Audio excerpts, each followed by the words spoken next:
Hello friends, how are you? I hope so आप सब लोग ठीक होंगे, घर पर होंगे और सेफ होंगे। So be at home and be safe. तो स्वागत करती हूँ आप सब लोगों का आपके अपने यूट्यूब चैनल पर, जिसका नेम है बंजुल एजुकेशन हब।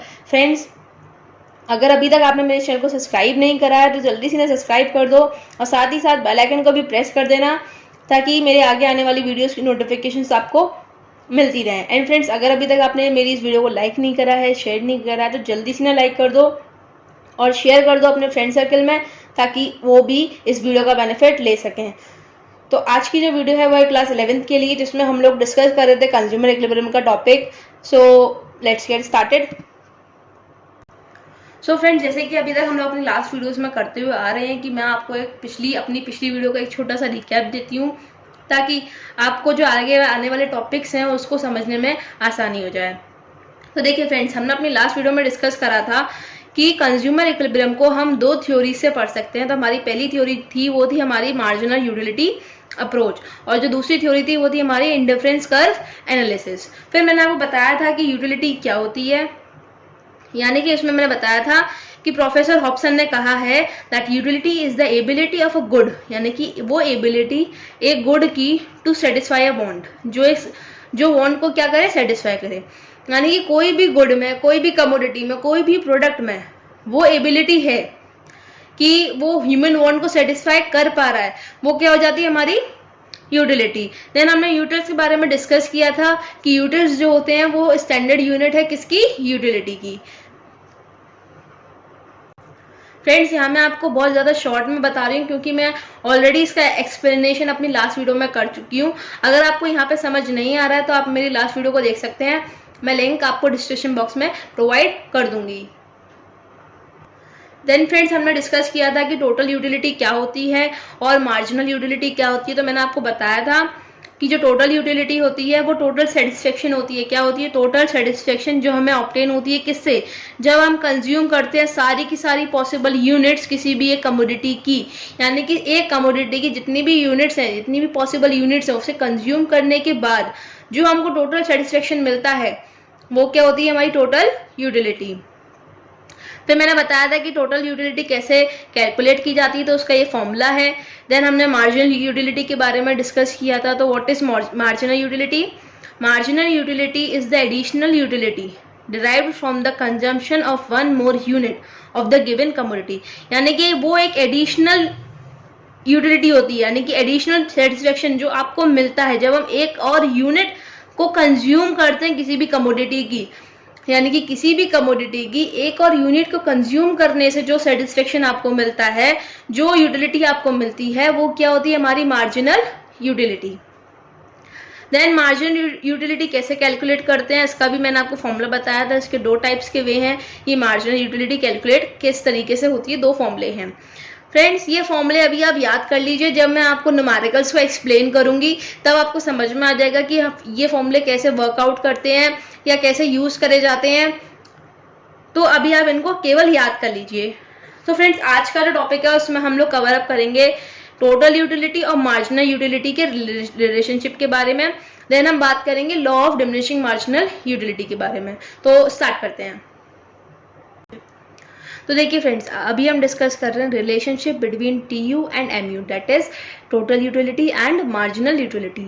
तो आप जो पहला ग्राफ देख रहे हैं ये है मेरा टोटल यूटिलिटी का, और जो आप दूसरा ग्राफ देख रहे हैं ये है मेरा मार्जिनल यूटिलिटी का। फ्रेंड्स, ये ग्राफ इसी तरीके से बनेंगे, तो आप इसे मेमोराइज कर लीजिए, एकदम ध्यान रख लीजिए, क्योंकि इकोनॉमिक्स में ग्राफ से ही आपको अधिकतर रिप्रेजेंटेशन करनी होती है। और अगर आप ग्राफ अपनी एग्जाम कॉपीज में बना के आएंगे तो ये आपके लिए ही बेनिफिशियल है, क्योंकि आपकी कॉपी की प्रेजेंटेशन अच्छी हो जाएगी, आपकी आंसर शीट की प्रेजेंटेशन और ज़्यादा अच्छी हो जाएगी, जिसकी वजह से टीचर्स पे अच्छा इम्पैक्ट पड़ेगा। तो देखिए, हम लोग बात करते हैं टीयू और एमयू के बीच में क्या रिलेशनशिप है। एंड फ्रेंड्स, एक बात और, कोशिश कीजिएगा जो आपके ग्राफ हैं वो क्लियरिटी में रहें, यानी कि अच्छी तरीके से देखें।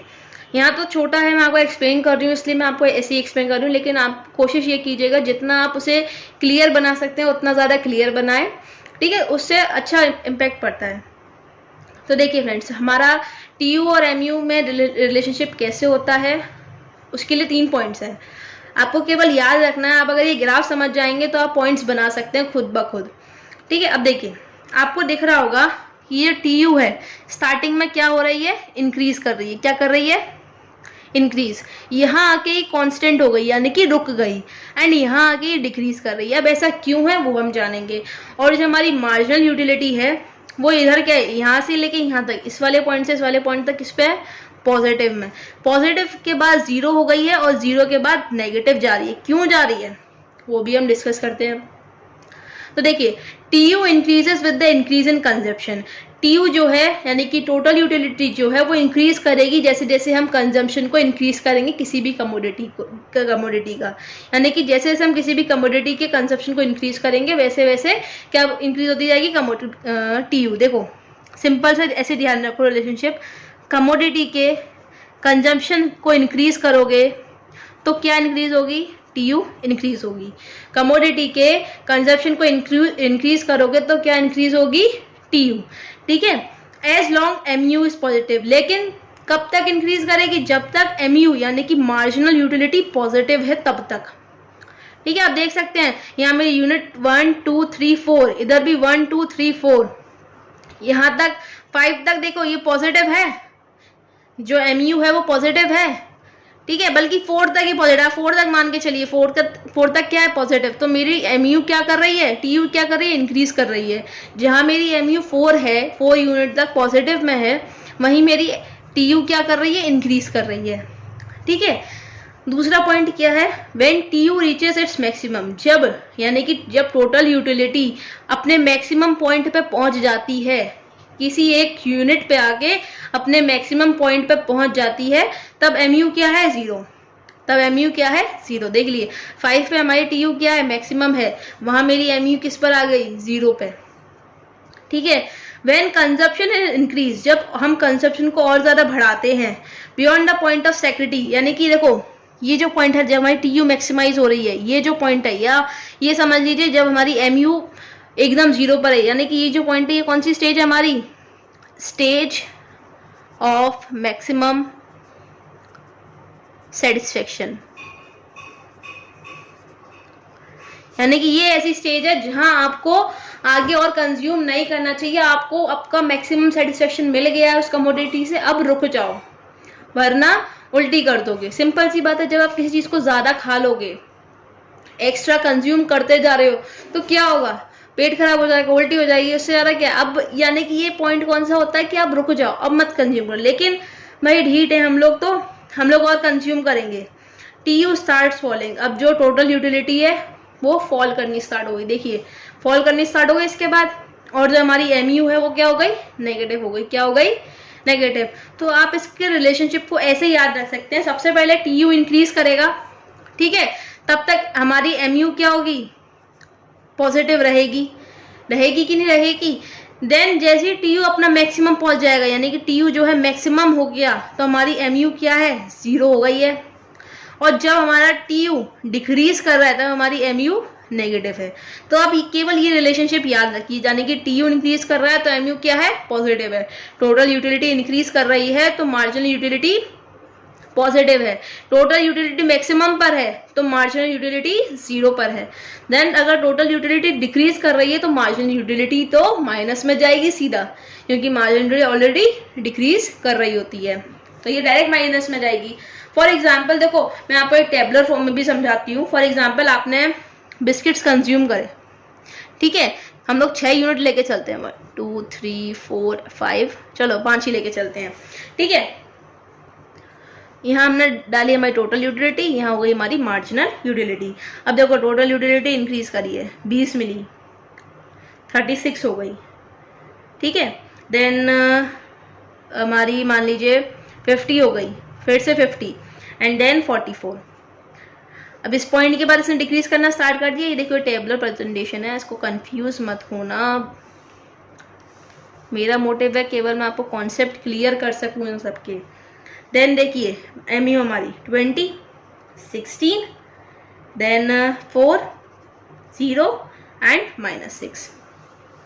फॉर नाउ अब देखो बिस्किट्स की पहली यूनिट पे हमको सेटिस्फेक्शन मिला 20 यूनिट्स का। कितनी यूनिट्स का, 20 का, ठीक है। अब हमने इसमें एम यू कैसे निकाली, हम इसको माइनस करते जा रहे हैं ऊपर वाली यूनिट से, एंड हमारी एम यू निकलती जा रही है। हमने माइनस करा 36 में से 20 तो 16 आ गया, यानी कि हम MU TU को क्या करते जा रहे हैं, नीचे वाली यूनिट से माइनस करते जा रहे हैं, तो हमारी क्या आती जा रही है MU। अब देखिए यहाँ तक हमारी TU क्या कर रही है, इंक्रीज कर रही है यूनिट 3 तक। देन फोर्थ पे ये कांस्टेंट हो गई, इस वाले पॉइंट पे क्या है कांस्टेंट, अब यहाँ से डिक्रीज करी, तो आप देख सकते हैं यहाँ तक हमारी क्या है MU पॉजिटिव है, यहाँ पे हमारी 0 हो गई क्योंकि MU में कोई चेंज ही नहीं था, वो एकदम कांस्टेंट हो गई, इस पॉइंट पे तो क्या है 0। जैसे ही MU नेगेटिव हुई है तभी TU हमारी डिक्रीज करने लगी है।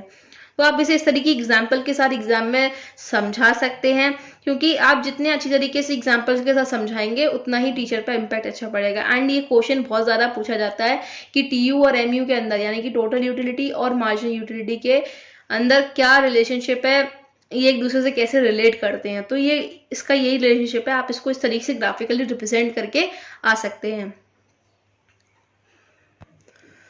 सो फ्रेंड्स, अभी हमने डिस्कस करा कि रिलेशनशिप TU और MU के बीच में क्या होता है। अब हम डिस्कस कर रहे हैं law of diminishing marginal utility.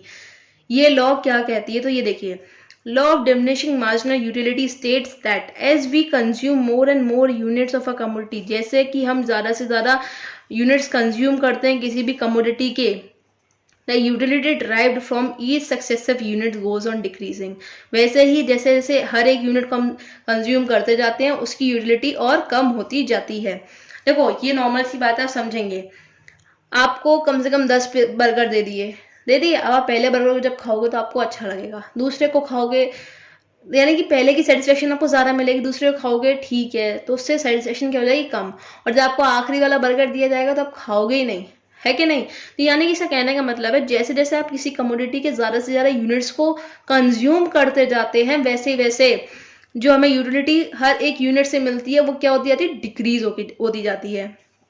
ठीक है, तो इसके कुछ अजम्पशंस हैं। ये law of diminishing marginal utility का डायग्राम है, आप इसको ऐसे बना के आ सकते हैं। सिंपल से डायग्राम है, इसमें मैंने कुछ कैलकुलेशन नहीं करी है, बहुत सिंपल है, एक सीधी लाइन खींचनी है आपको। ठीक है, अब देखिए अजम्पशंस पढ़ते हैं। कंटिन्यूस कंजप्शन, यानी कि कंटिन्यूस कंजम्पशन होना चाहिए किसी भी कमोडिटी का। अब ऐसा नहीं कि आपने एक बर्गर आज खाया, दूसरा कल खाऊंगा, परसों तीसरा खाऊंगा, ऐसा करके थोड़ी ना होता है। आपको साथ ही साथ में खाने, यानी कि एक साथ जितनी भी आपको यूनिट्स दी गई हैं आपको एक ही साथ खानी है, तभी हम लोग उसको ऐसे मान पाएंगे कि आपको यूटिलिटी डिराइव्ड जो हो रही है वो हर एक यूनिट की डिक्रीज होती जा रही है।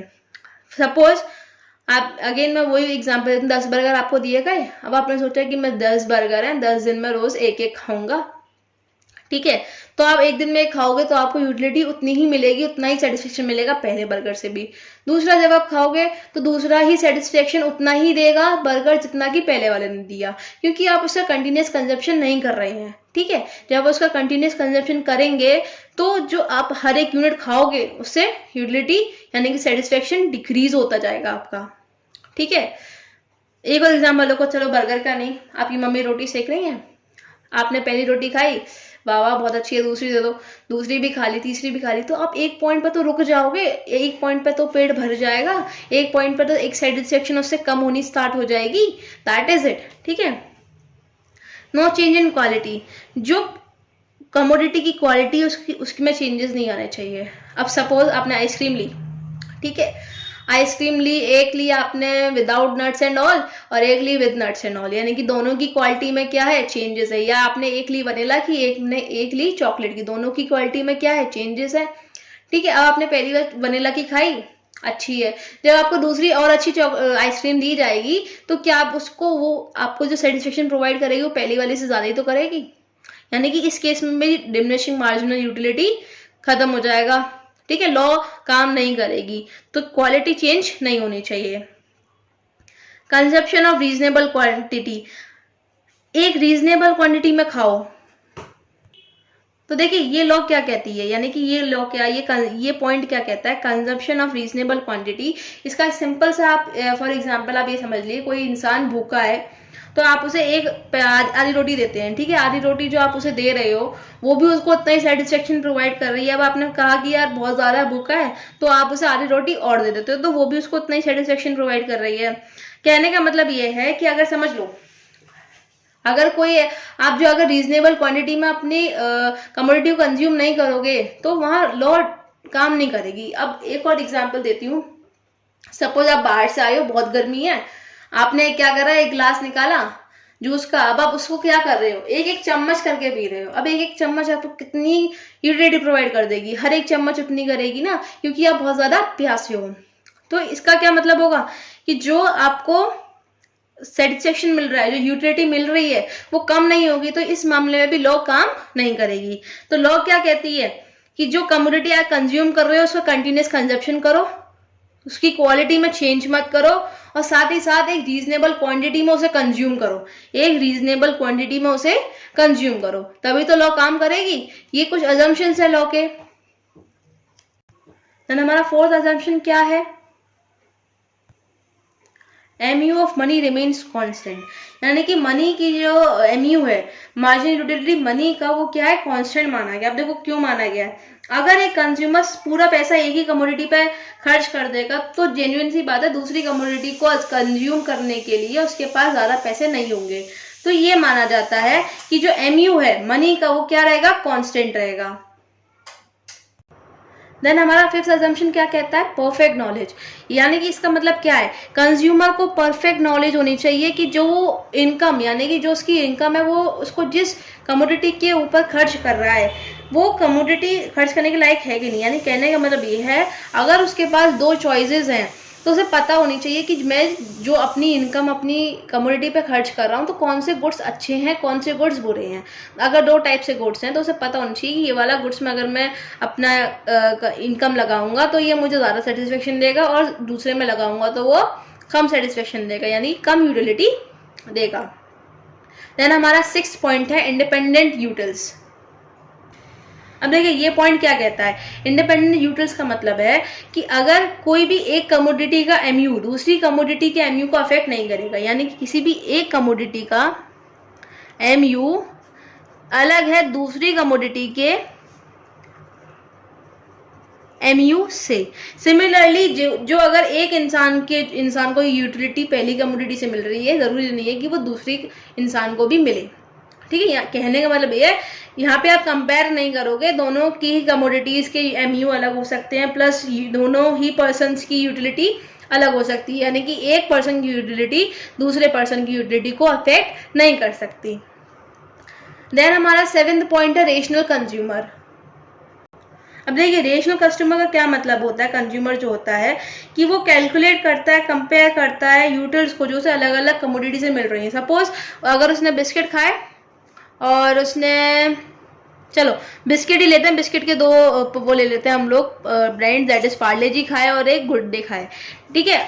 तो वो उसको ये कंपेयर करता है कि उसे पार्ले जी खाने से ज़्यादा यूटिलिटी मिल रही है या फिर गुड डे खाने से ज़्यादा यूटिलिटी मिल रही है, प्लस प्राइजेस को भी कंपेयर करेगा कि किसके प्राइस सस्ते हैं, यानी कि वो कंपेयर करेगा, मेजर करेगा, तब जाके वो किसी एक कमोडिटी को देखेगा और वो जानेगा कि मेरे को मैक्सिमम सेटिस्फेक्शन किससे मिल रहा है, in terms of money and in terms of utility, दोनों ही केसेस में।